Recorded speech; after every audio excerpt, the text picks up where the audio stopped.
करते हैं बच्चों, जैसा कि आप लोग क्लास 10th का यानी कि मैट्रिक का जो आप लोग फाइनल एग्जाम 2025 में दे रहे हो, और आप लोगों का पेपर जो है ना संस्कृत का होने जा रहा है, जो कि ये प्यारे बच्चों संस्कृत का पेपर आप लोगों का जो होगा 19 फरवरी के दिन होगा। तो 100% हम लोग जो है वायरल क्वेश्चन लेकर के आ चुके हैं बच्चों। बिल्कुल बता रहा हूँ, इसको पढ़ के जाओ, पूरा का पूरा बना के आप एग्जाम में आओगे, एक भी क्वेश्चन नहीं छूटा होगा, और ये बिल्कुल वायरल पेपर है। तो देखो, ये प्रथम पाली के लिए भी आप देख सकते हो, ये प्रथम पाली के लिए भी सेकंड आपका 100 जो है ना 5 रहेगा, और सेकंड पाली के लिए भी है बच्चों, ये सेकंड पाली का पेपर है संस्कृत का, इसका विषय को 205 रहेगा। तो कोई भी पाली होगा तो वीडियो देख के जाओ, 100% यही क्वेश्चन रहेगा। ठीक है, तो आइए स्टार्ट करते हैं। 100 ऑब्जेक्टिव मिलेगा, 50 बनाना है। ठीक है ना, तो आइए फटाफट से कंटिन्यू हम लोग जो है इस सेशन को स्टार्ट करते हैं बच्चों। तो यहाँ पर देखेंगे सबसे पहला नंबर क्वेश्चन जो आप लोगों से यहाँ पर पूछा गया, ये पहला क्वेश्चन बोला है कि बताइए उपनिषद के रचनाकार कौन है। तो याद रखिएगा, ये जो है ना महर्षि वेद व्यास होगा, राइट आंसर सी नंबर याद रखेंगे। मंगलम पाठ के रचनाकार कौन है। तो याद रखेंगे ऑप्शन सी हो जाएगा महर्षि वेद व्यास, राइट आंसर सी हो जाएगा।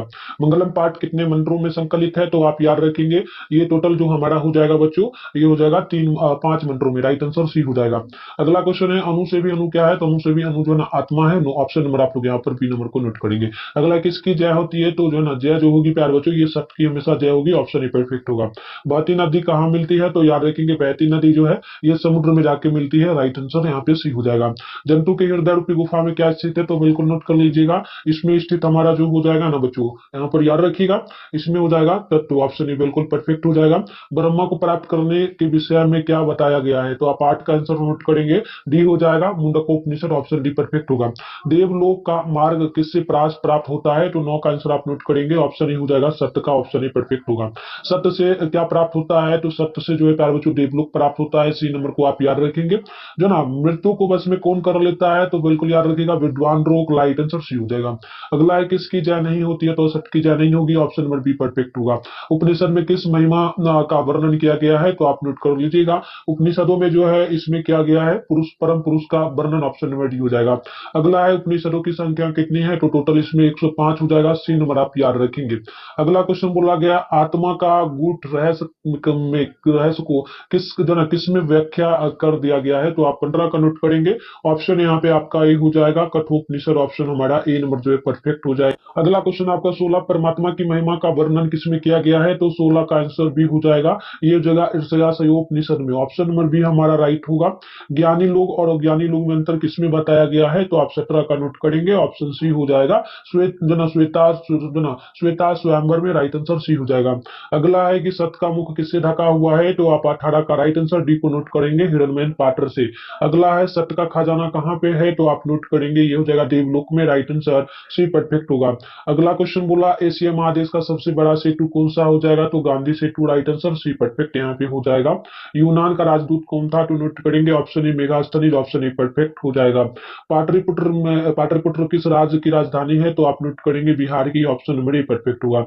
महावीर मंदिर कहाँ पर स्थित है। तो पटना में, राइट आंसर सी नंबर याद रखेंगे। नगर की पालिका देवी कौन हो जाएगी। तो आप नोट कर लेंगे, ये पटन देवी हो जाएगी, 5 नंबर का जो है ना यहाँ पे सी परफेक्ट होगा।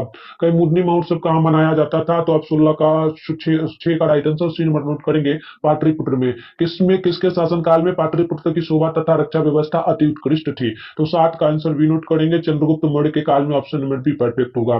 पाटलिपुत्र का नगर जो नामांतर क्या है। तो नामांतरण क्या है। तो आप नोट कर लेंगे, 8 का आंसर यहाँ पे जो है डी हो जाएगा, ये हो जाएगा कुसुमपुर, ऑप्शन नंबर डी हो जाएगा। कुसुमपुर या पुष्पपुर कुछ भी मिले तो टिक मारिएगा। अगला है कुतनी मत्ता के रचनाकार कौन है। तो आप 9 का आंसर बी नोट करेंगे, दामोदर गुप्त, राइट आंसर जो है बी परफेक्ट हो जाएगा।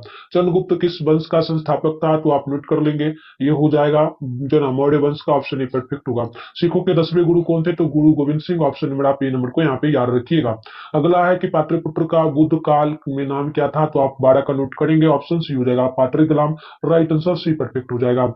पटना के किस दिशा में गंगा नदी प्रवाहित होती है। तो 13 का सी हो जाएगा, उत्तर में, आप नोट करेंगे सी परफेक्ट होगा। किस काल में पटना का नाम पाटलिग्राम था। तो आप नोट कर लेंगे, 14 का आंसर जो है ए हो जाएगा बुद्ध। अगला है कि गोलगढ़ कहाँ स्थित है। तो गोलगढ़ भी पटना में है, ऑप्शन नंबर ये आप ध्यान रखेंगे। पाटलिपुत्र का इतिहास कितना वर्ष पुराना है। तो आप नोट करेंगे, ये 2500 वर्ष पुराना है, ऑप्शन ए होगा। किस काल में पटना नाम प्रसिद्ध हुआ। तो आप 17 का नोट करेंगे, ऑप्शन नंबर जो है यहाँ पे बी हो जाएगा, मध्यकाल में। अगला क्वेश्चन है गांधी सेतु पुल कहाँ पर है। तो गांधी सेतु पुल जो पड़ता है ना पाटलिपुत्र में पड़ता है, डी नंबर को आप 18 नंबर का याद रखेंगे। अगला है पटना शब्द किस शब्द से उत्पत्ति हुई, तो 19 का आंसर यहाँ पे जो है सी हो जाएगा, नोट करिएगा। जो नाम पतनाथ, ऑप्शन नंबर सी परफेक्ट हो जाएगा। अगला पाटलिपुत्र में किस महापुरुष की जन्म स्थल लिया है, तो 20 का आंसर नोट करेंगे, सी हो जाएगा, गुरु गोविंद सिंह का राइट आंसर सी परफेक्ट होगा। अगला है मैथिल कोकिल के नाम से कौन प्रसिद्ध है, तो आप नोट कर लेंगे, ये हो जाएगा विद्यापति, राइट आंसर ई परफेक्ट होगा। आलस कथा पाठ कहाँ से संकलित है, तो 2 नंबर का आंसर नोट करेंगे, ऑप्शन बी हो जाएगा, पुरुष परीक्षा से, ऑप्शन नंबर बी परफेक्ट होगा। मिथिला का मंत्री कौन था, तो तीसरा का आंसर डी हो जाएगा, वीरेश्वर, राइट आंसर डी में आप टिक मारेंगे। अगला है मनुष्य को कौन नष्ट कर देता है, तो मनुष्य को जो नष्ट कर देता है बच्चों, आप नोट कर लीजिएगा, ये हमारा हो जाएगा आलस, ऑप्शन नंबर सी को नोट कर लीजिएगा। भीषण भूख लगने पर भी कौन कुछ नहीं कर सकता है, तो आप नोट कर लेंगे, जो लोग आलसी होगा वही, ऑप्शन ए परफेक्ट हो जाएगा। अगला है वीरेश्वर नाम का मंत्री कहाँ रहता था, तो वो मिथिला में रहता था, ऑप्शन नंबर बी परफेक्ट हो जाएगा। अगला है आलसियों को कौन अन्न और वस्त्र देते थे, तो आप 60 का नोट करेंगे, ऑप्शन डी हो जाएगा, वीरेश्वर देता था, राइट आंसर डी हो जाएगा। आलसी पुरुष कितने थे, तो आलसी टोटल पुरुषों की संख्या की जब हम बात करेंगे तो ये लगभग 4 था, राइट आंसर डी हो जाएगा। अगला है आलस कटा पाठ में किस दोष का वर्णन किया गया है, तो 9 नंबर का आप नोट करेंगे, ऑप्शन सी हो जाएगा, आलस का। अगला है मैथिल कवि कौन था, तो 10 का आंसर सी हो जाएगा, विद्यापति, राइट आंसर सी हो जाएगा। अगला है आलस कटा किस प्रकार की कथा है, तो 11 का राइट आंसर ये हो जाएगा, व्यंग्यात्मक कथा, ऑप्शन ये हो जाएगा। अगला है आलस कटा पाठ के लेखक कौन है, तो 12 का आंसर ये हो जाएगा, विद्यापति, ऑप्शन नंबर को नोट करेंगे। आलसशाला में आग क्यों लगाई गई थी, तो 13 का आंसर भी नोट करेंगे, आलसियों की परीक्षा के लिए, ऑप्शन नंबर जो है हमारा बी यहाँ पे करेक्ट हो जाएगा। अगला है आलस कटा पाठ में किस महत्व का वर्णन किया गया है, तो 14 का ये हो जाएगा, मानव गुण का, राइट आंसर ये परफेक्ट हो जाएगा।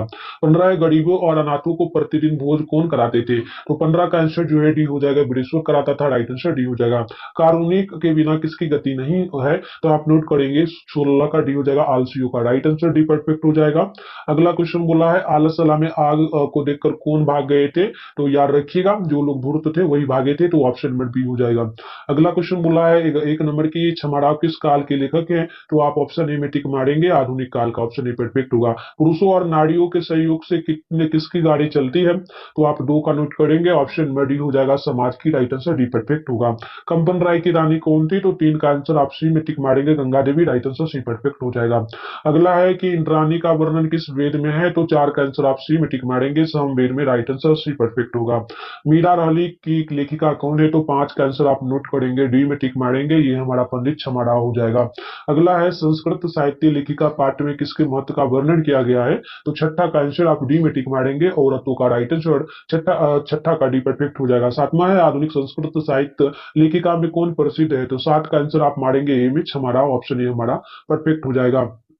अगला है शंकर चरित्रम की रचना किसने की, तो 8 का आंसर डी हो जाएगा, पंडित छमाराव, डी नंबर परफेक्ट होगा।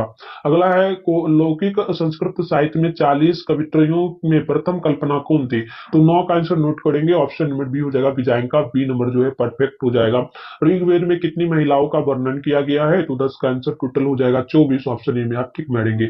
11 है अर्थवेद में कितनी महिलाओं का वर्णन किया गया है, तो याद रखिएगा टोटल 5 महिलाओं का, ऑप्शन नंबर बी परफेक्ट होगा। अचयत राय की रानी कौन थी, तो 12 का आप डी में टिक मारेंगे, यानी कि तिरुलांबा, राइट आंसर डी परफेक्ट यहाँ पे हो जाएगा। 13 नंबर क्वेश्चन है कि किस युग में मंत्रों की दर्शिका ने केवल ऋषि बल्कि ऋषिका भी थी, तो आप देखो 13 का यहाँ पर नोट करोगे बच्चों, तो सी हो जाएगा, वैदिक युग, ऑप्शन नंबर सी परफेक्ट होगा। अगला है याज्ञवल्क्य ने अपनी पत्नी को क्या शिक्षा दी थी, तो आप डी में टिक मारेंगे, आत्म तत्व की शिक्षा, ऑप्शन नंबर डी परफेक्ट होगा। मथुरा विजयम महाकाव्य की रचना किसने की, तो 15 का ऑप्शन सी हो जाएगा, गंगा देवी ने, आप सी में टिक मारेंगे। वरदा जो ना वरदा माम्बिका परिणय सहाकाव्य की रचना किसने की, तो 16 का आप नोट करेंगे, ऑप्शन बी हो जाएगा, तिरुलांबा में। अगला है कि जनक की सभा में शास्त्र कुशली कौन विदुषी रहती थी, तो 17 का बी में टिक मारेंगे, Gargi, option number B number जो है परफेक्ट हो जाएगा। अगला है पुराण के रचनाकार कौन है, तो आप याद रखेंगे, ये हो जाएगा महर्षि वेद व्यास, राइट आंसर जो है ना सी परफेक्ट होगा। किसकी महिमा सर्वत्र गाई जाती है, तो 2 का आंसर आप बी में टिक मारेंगे, भारत का, ऑप्शन नंबर बी जो है बिल्कुल ही परफेक्ट होगा। इस देश का गुणगान देवता जो ना इस देश का गुणवान देवता लोग करते हैं, तो आप तीसरा का नोट करेंगे। ऑप्शन इस जगह भारत का ए नंबर जो है परफेक्ट होगा। इस देश में देवता लोग बार बार जन्म लेना चाहते हैं, किस देश में देवता बार बार जन्म लेता है, तो भारत में आप बी नंबर में टिक मारेंगे। कौन गीत गाता है, तो देवता गाता है, ए नंबर में टिक मारेंगे। अगला है भारत की शोभा कौन पर्सन होता है भारत की शोभा से, तो देवता, ऑप्शन ए में टिक मारेंगे। भारत की महिमा कहाँ गाई जाती है, तो भारत की महिमा जो है कहाँ गाई जाती है, तो सर्वत्र गाई जाती है। देखिए सात सात का आंसर जो आपका डी हो जाएगा, यहाँ पटना वहां सब जगह, तो ऑप्शन डी होगा सभी जगह। नेक्स्ट है कि भारत भूमि किससे सेवित होगी, तो भारत भूमि जो है प्यारे बच्चों सागर से, पर्वत से, झरना, इन सभी से सेवित है, तो डी में आप टिक मारेंगे। नेक्स्ट है हमारा कि जगत का गौरव कौन है, तो बच्चों ध्यान रखिएगा, जगत का गौरव हो जाएगा भारत, ऑप्शन बी में टिक मारेंगे। अगला है भारत में पाठ का प्रथम पद या श्लोक कहां से संकलित है, तो 10 का आंसर आप मारेंगे ए में, यानी कि विष्णु पुराण में, ऑप्शन ए परफेक्ट है। भारत में पाठ का आधुनिक पद किसने रचा, तो 11वां का ऑप्शन आपका सी हो जाएगा, अध्यक्ष ने, सी नंबर परफेक्ट होगा। हमारी भारतीय धारा कैसी है, तो आप 12 का टिक मारेंगे, ऑप्शन नंबर टी में, यानी कि ये विशाल बहुत बड़ा है। अगला क्वेश्चन है कि जगत का गौरव कैसा है, तो 13 का आंसर सी हो जाएगा, शोभनीय। अगला है जाति धर्म के भेदम से युक्त रोग भारत में क्या वहन करते रहते हैं, तो 14 का आप टिक मारेंगे, ऑप्शन बी में एकता का, ऑप्शन नंबर बी परफेक्ट होगा। देवता क्या गाते हैं, तो गीत गाते हैं, ए नंबर जो है राइट हो जाएगा। नेक्स्ट क्वेश्चन देखेंगे तो भारतीय संस्कार कितना है बच्चों, तो आप डी में टिक मारेंगे, टोटल 16। सीमंतोन्नयन संस्कार किस संस्कार में गिना जाता है, तो आप यहाँ पर जो है दूसरा में ऑप्शन नंबर सी को टिक मारेंगे, जन्म पूर्व संस्कार में सी करेक्ट होगा। शिक्षा संबंधी कितने संस्कार है, तो तीसरा का आंसर आप सी में टिक मारेंगे, टोटल 5, राइट आंसर सी होगा। बचपन में कितने संस्कार होते हैं, तो बचपन में टोटल जो है बच्चों आप याद रखिएगा, इसमें टोटल 6 संस्कार होता है। अगला है कि संस्कारों का मौलिक अर्थ क्या है, तो संस्कारों का मौलिक अर्थ हो जाता है दोष दूर होते हैं तथा गुणों का निर्माण होता है, तो सी परफेक्ट होगा। अगला है भारतीयों में संस्कार से किसका निर्माण किसे होता है, तो आप नोट कर लेंगे, ये बी हो जाएगा, व्यक्तित्व का निर्माण होता है, तो हमारा बी नंबर यहाँ पे परफेक्ट हो जाएगा। तो बच्चों अगला क्वेश्चन है, वेद की पढ़ाई शुरू करना किस संस्कार के अंतर्गत आता है, तो ये शिक्षा के अंतर्गत आएगा, डी में टिक मारेंगे। संस्कारों को कितने भागों में बांटा गया है, तो आप सी में टिक मारेंगे, टोटल 5 भागों में। मरने के बाद कितने संस्कार होता है, तो आप यहाँ पे ए में टिक मारेंगे, टोटल 1 संस्कार। ठीक है, अगला है कि संस्कार के द्वारा मनुष्य गृहस्थ जीवन में प्रवेश करता है, तो विवाह के द्वारा, सी परफेक्ट होगा। पुंसवन किस प्रकार के संस्कार के अंतर्गत आता है, तो आप यहाँ पर ऑप्शन नंबर ए में टिक मारेंगे, जन्म पूर्व, ऑप्शन ए परफेक्ट हो जाएगा। अंत्येष्टि संस्कार कब होता है, तो आप याद रखेंगे, ये जो होता है ना मरने के बाद होता है, तो सी नंबर परफेक्ट हो जाएगा। 13 अक्षर आरंभ करना किस संस्कार के अंतर्गत आएगा, तो आप नोट कर लेंगे, ये शिक्षा हो जाएगा, आप डी नंबर में टिक मार देंगे। ठीक है, अगला है कि सप्तपदी किस संस्कार के अंतर्गत आएगा, तो यहाँ पे आप सी में टिक मारेंगे, विवाह का, ऑप्शन सी होगा। अगला है आपका क्वेश्चन नंबर यहाँ पे कि गुरु के घर से अलग रहकर होकर गृहस्थ जीवन में प्रवेश करना किस संस्कार के अंतर्गत आता है, तो आप 15 में टिक मारेंगे, ऑप्शन सी, यानी कि ये विवाह संस्कार हो जाता है। अगला है सिंदूर दान किस संस्कार का अंतर्गत आता है, तो देखो सिंदूर दान जो होता है विवाह में आता है, सी नंबर परफेक्ट हो जाएगा। 17 नंबर क्वेश्चन हमसे बोला गया बच्चों की कौन शब्द सीमित रूप से व्यंग रूप में व्यवहार होता है, तो 17 का भी ऑप्शन आप यहाँ पे सी में टिक मारेंगे, संस्कार के अंतर्गत आता है। गर्भधारण करना किस संस्कार के अंतर्गत आता है, तो आप नोट कर लेंगे, ये जो होता है ना जन्म पूर्व। ठीक है, 18 का आप ए में टिक मारेंगे, जन्म के पूर्व, यानी बच्चा का जो बहुत सारा प्रकार है। अगला देखिए, जन्म से पहले कितने संस्कार होंगे, तो टोटल इसमें संस्कार हो जाएगा 3, ऑप्शन बी में टिक मारेंगे आप लोग 19 नंबर क्वेश्चन का। अगला है गृहस्थ के कितने संस्कार है, तो आप यहाँ पर ऑप्शन ए में टिक मारेंगे, टोटल 1, ऑप्शन ए परफेक्ट होगा। नामकरण किस संस्कार के अंतर्गत आता है, तो सी में टिक मारेंगे, सही सब ऑप्शन सी परफेक्ट होगा। ये अगला क्वेश्चन जब देखेंगे हम लोग, तो ये हमसे पूछा गया है बच्चों, क्वेश्चन नंबर 22, भारतीय संस्कृति का परिचय किससे मिलता है, तो भारतीय संस्कृति का परिचय जो मिलता है ना संस्कारों से ही मिलेगा, तो सी में टिक मारिएगा। अगला क्वेश्चन आपसे यहाँ पर बोला गया है कि नीति श्लोक का रचनाकार कौन है, तो आप इसका ए में टिक मारेंगे, महात्मा विदुर, ऑप्शन ए परफेक्ट होगा। विदुर नीति से संकलित पाठ का नाम क्या है, तो आप टिक मारेंगे, ऑप्शन नंबर ए में, यानी कि नीति श्लोक, ऑप्शन ए परफेक्ट हो जाएगी। नेक्स्ट है कि प्रश्नोत्तर रूप में कौन ग्रंथ है, तो 3 का आंसर यहाँ पे डी होगा, यानी कि विदुर नीति।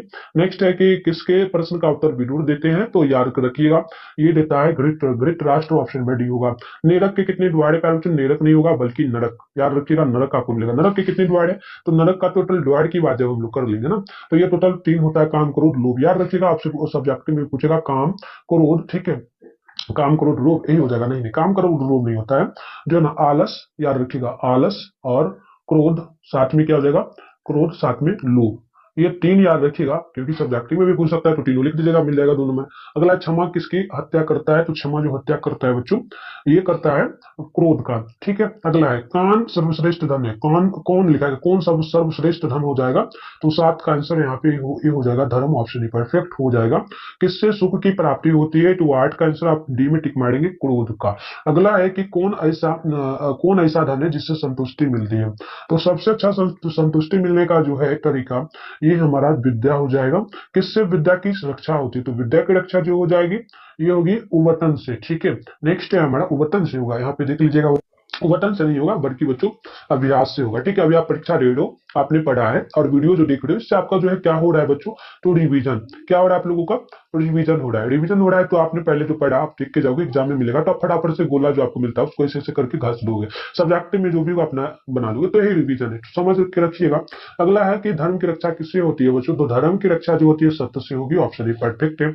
अगला है रूप की रक्षा किससे होती है, तो रूप की रक्षा अगर हम बात करेंगे ना तो ये उबटन से होगा, सी नंबर परफेक्ट हो जाएगी। नेक्स्ट हमारा क्वेश्चन यहाँ पर देखेंगे तो ये हमसे पूछा खानदान की रक्षा किससे होगी, खानदान की रक्षा, तो खानदान की रक्षा की बात हम लोग कर लेंगे तो ये जो है प्यारे बच्चों आचरण से होगा। आचरण आपका बढ़िया है तो कहेगा हाँ उसका खानदान बढ़िया है, उसका परिवार बढ़िया है। 14 है घर की लक्ष्मी कौन होती है, तो घर की लक्ष्मी जो है स्त्री होती है, तो बी नंबर में टिक मारेंगे। अपयश को कौन नष्ट करता है, तो आप 15 का आंसर नोट करेंगे ना, तो अपयश को नष्ट जो करता है ये हो जाएगा नम्रता, नम्रता। ठीक है। गरीबी को कौन समाप्त करता है बच्चों, तो गरीबी को जो समाप्त करेगा ये बिल्कुल उद्योग करेगा, यानी आप मेहनत करोगे तो आप गरीबी से हटोगे। ठीक है। अशुभ लक्षणों में अशुभ लक्षणों को कौन समाप्त कर सकता है, तो अशुभ लक्षण को जो समाप्त करेगा ना ये हो जाएगा स्वव्यवहार, राइट आंसर डी परफेक्ट होगा। अगला है प्रगति की इच्छा रखने वाले मनुष्यों को कितने दोषों को त्यागना चाहिए, तो आपको मैंने बताया आलस, आलस, लोभ और क्रोध, तो यहाँ पर आप नोट करेंगे 18 का ऑप्शन आपका, इसमें मतलब इसमें बहुत सारा आ जाएगा, तो ये उन्नति के लिए काम, क्रोध, लोभ, ये सब बहुत सारा आ जाता है, रसिया, तो ये टोटल 6 हो जाएगा, बी नंबर को याद रखिएगा। ठीक है। आइए नेक्स्ट है हमारा कि काम, क्रोध, लोभ किसके द्वारा है, काम, क्रोध, लोभ जो पैरों में उसमें काम, क्रोध, काम ही होगा, मैंने आलस बोला था नहीं, काम, क्रोध, लोभ यानी नरक कितने द्वारा, 3 द्वारा, कौन कौन है, तो काम, क्रोध, लोभ। ठीक है। तो देखो यहाँ पर यही पूछा किसके द्वारा, तो नरक के द्वारा, ऑप्शन बी परफेक्ट हो जाएगा। ठीक है। चलिए अगला हम 1 नंबर को देखेंगे, तो कर्मवीर कथा समाज की किस वर्ग की कथा है, तो दलित वर्ग की, इसमें राम प्रवेश राम था बच्चा, है ना। अगला क्वेश्चन यहाँ पर देखेंगे तो स्नातक परीक्षा में प्रथम स्थान किसकी जो ना ख्याति पर बढ़ी, तो ये जो हो जाएगा बच्चों राम प्रवेश राम का, आप सी में टिक मारेंगे। ठीक है ना। आइए ये आपका हो जाएगा सी नंबर। अगला क्वेश्चन देखेंगे तो करमवीर कहाँ का रहने वाला था, तो करमवीर भिखन टोला का रहने वाला था, ऑप्शन नंबर ए परफेक्ट होगा। शिक्षा ने किसे पढ़ाना आरंभ किया, तो बिल्कुल शिक्षा ने राम प्रवेश राम को पढ़ाना शुरू किया, ऑप्शन डी में टिक मारेंगे आप लोग। नेक्स्ट है कि करमवीर राम प्रवेश राम ने कहा उन्नत स्थान पाया, तो बिल्कुल ये हो जाएगा केंद्रीय लोक सेवा आयोग में, ऑप्शन नंबर बी परफेक्ट हो जाएगा। केंद्रीय लोक सेवा आयोग का मतलब कह सकते हो यूपीएससी जिसे हम लोग कहते हैं। ठीक है। 5 का आंसर आपका बी हो जाएगा। किसके जो ना अर्थाभाव में भी राम प्रवेश राम ने महाविद्यालय में प्रवेश पाया, तो आप छठा का ऑप्शन बी में टिक मारेंगे, पिता, ऑप्शन नंबर बी परफेक्ट हो जाएगा। बीकन टोला किस प्रांत में पड़ता है, तो बीकन टोला जो है बच्चों ये पड़ता है हमारा बिहार में, पटना जिला में ही पड़ता है। बीकन टोला देखने कौन आया था, तो शिक्षक दिखने आया था, ऑप्शन ए परफेक्ट होगा। स्नातक परीक्षा में राम प्रवेश राम ने विद्यालय में कौन सा स्थान प्राप्त किया था, तो आप 9 का आंसर मारेंगे ए में, यानी कि द्वितीय स्थान, दूसरा स्थान। अगला कर्मवीर ने कौन सा पद प्राप्त किया, तो आप 10 का आंसर मारेंगे डी में, यानी कि यह हमारा हो जाएगा महत्तम पद। अगला है कि लक्ष्मी किस प्रकार के व्यक्ति के पास आती है, तो आप 11 का टिक मारेंगे डी में, यानी कि ये हो जाएगा उद्योगी के पास, ऑप्शन डी बिल्कुल परफेक्ट हो जाएगी। नेक्स्ट है कि कर्मवीर राम प्रवेश राम ने किस परीक्षा में उच्च स्थान प्राप्त किया था, तो उच्च स्थान जो प्राप्त किया था 12 का नोट कर लेंगे, सी नंबर केंद्रीय लोक सेवा आयोग में, सी नंबर परफेक्ट हो जाएगा। अगला है कि किसकी ख्याति सभी जगह गूंजने लगा, तो 13 का आंसर जो है ना ये हो जाएगा राम प्रवेश राम का, ऑप्शन ए परफेक्ट होगा। 14 परिश्रमी पुरुष को कौन वरण करती है, तो बिल्कुल परिश्रमी जो पुरुष होता है उसको वरण जो करती है ना ये लक्ष्मी होती है, यानी आप मेहनत करोगे तो आपके पास धन आएगा। अगला है दलित पुरुष का नाम क्या था, तो राम प्रवेश राम, आप नोट कर दीजिएगा, राम प्रवेश राम यही है ना, राम प्रवेश राम ऑप्शन ही हो जाएगा। करमवीर कौन था, तो करमवीर जो है राम प्रवेश राम ही था, ऑप्शन ही परफेक्ट होगा। अगला है कि बालक किसके शिक्षण शैली से आकृष्ट हुआ था, तो शिक्षक का, आप ए नंबर में यहाँ पे टिक मारेंगे। ठीक है बच्चों। चलिए तो ए नंबर परफेक्ट हो जाएगा। अगला हम देखेंगे तो अगला है आर्य समाज की स्थापना किस नगर में हुई, तो आर्य समाज की स्थापना हुआ था मुंबई में, ऑप्शन सी नंबर में मारेंगे। अगला है कि स्वामी दयानंद का जन्म किस ग्राम में हुआ था, तो उनका जन्म जो है बच्चों आप याद रखिएगा टंकरा नामक ग्राम में हुआ था। नेक्स्ट है कि आर्य समाज की स्थापना कब हुई, तो आर्य समाज की स्थापना 1875 में हुआ, बी में टिक मारेंगे। मूल शंकर किनका नाम था, तो मूल शंकर जो नाम था बच्चों याद रखिएगा स्वामी दयानंद का, ऑप्शन में परफेक्ट हमारा हो जाएगा। 5 पांच नंबर है, 4 है ना, 4 का बी ना होगा, देखो बी हो जाएगा, ये हमारा जगह राधा मोहन ओझा का। ठीक है, देखिए 4 नंबर है, 4 का आंसर यही होगा। ठीक है था, तो ठीक है था, दयानंद, स्वामी दयानंद ऑप्शन ही परफेक्ट हो जाएगा। नेक्स्ट है कि आर्य समाज के संस्थापक कौन है, तो बच्चों आर्य समाज का संस्थापक ये हो जाएगा स्वामी दयानंद, ऑप्शन डी में टिक मारेंगे। हिंदू समाज को छोड़कर किसने धर्मांतरण अपनाया, तो आप 6 का ऑप्शन बी में टिक मारेंगे, ये दलित था, ऑप्शन बी परफेक्ट हमारा होगा। स्वामी दयानंद का जन्म कब हुआ था, तो आप 7 का आंसर यहाँ पर सी में टिक मारेंगे, 1824 में, ऑप्शन सी परफेक्ट होगा। स्वामी दयानंद के माता पिता किसके उपासक थे, तो आप 8 का आंसर ए में मारेंगे, शिव का उपासक था। स्वामी दयानंद का निधन कब हुआ, उनका मृत्यु कब हुआ था, तो उनका मृत्यु हुआ था 1883 में, बी नंबर में आप लोग 9 नंबर का टिक मार देंगे। अगला है स्वामी दयानंद कौन थे, तो स्वामी दयानंद जो है बच्चों ये कौन थे, ये थे आर्य समाज के संस्थापक, ऑप्शन बड़ी परफेक्ट होगा। समाज सुधारक कौन है, तो आप 11 का ई में टिक मारेंगे, Swami Dayanand, option a perfect होगा। 12 है स्वामी दयानंद का जन्म किस प्रांत में हुआ, तो आप 12 का टिक मारेंगे, ऑप्शन नंबर ए में। ठीक है बच्चों, ये हो जाएगा गुजरात में। अगला है कि सत्यार्थ प्रकाश किनकी रचना हो जाएगी, तो नोट कर लीजिएगा स्वामी दयानंद जी का, ऑप्शन ए परफेक्ट हमारा हो जाएगा। अगला है किसके कहने पर स्वामी दयानंद ने वैदिक ग्रंथ का प्रचार किया, तो आप 14 का टिक मारेंगे प्यारे बच्चों, 14 का टिक मारेंगे सी नंबर में, यानी कि ब्रिजानंद, ऑप्शन नंबर सी परफेक्ट है। निम्न में कौन मूर्ति पूजा के विरोधी है, तो 15 का ऑप्शन आप ए में टिक मारेंगे, स्वामी दयानंद, ऑप्शन ये होगा। घर छोड़कर स्वामी दयानंद कहाँ गए, तो आप 16 का ऑप्शन नंबर सी में टिक मारेंगे, मथुरा। स्वामी दयानंद का जन्म कहाँ हुआ था, तो स्वामी दयानंद जी का जन्म जो है गुजरात के तंकरा नामक गांव में। तो बच्चों हम लोग इतना ही क्वेश्चन करेंगे, आगे हम लोग देखिए ये सारा क्वेश्चन है कि मंदाकिनी वर्णन पाठ के लेखक कौन है, तो इन सारे क्वेश्चन को हम नेक्स्ट क्लास में करेंगे, इसका ऑप्शन बी हो जाएगा। ठीक है, तो आप लोग सभी लोग ना तैयार रहिए, और कमेंट बॉक्स में जो है सभी लोगों को आगे इससे आगे क्लास करना है, तो सभी लोग एक बार फटाफट क्या करेंगे, यस सर कमेंट बॉक्स में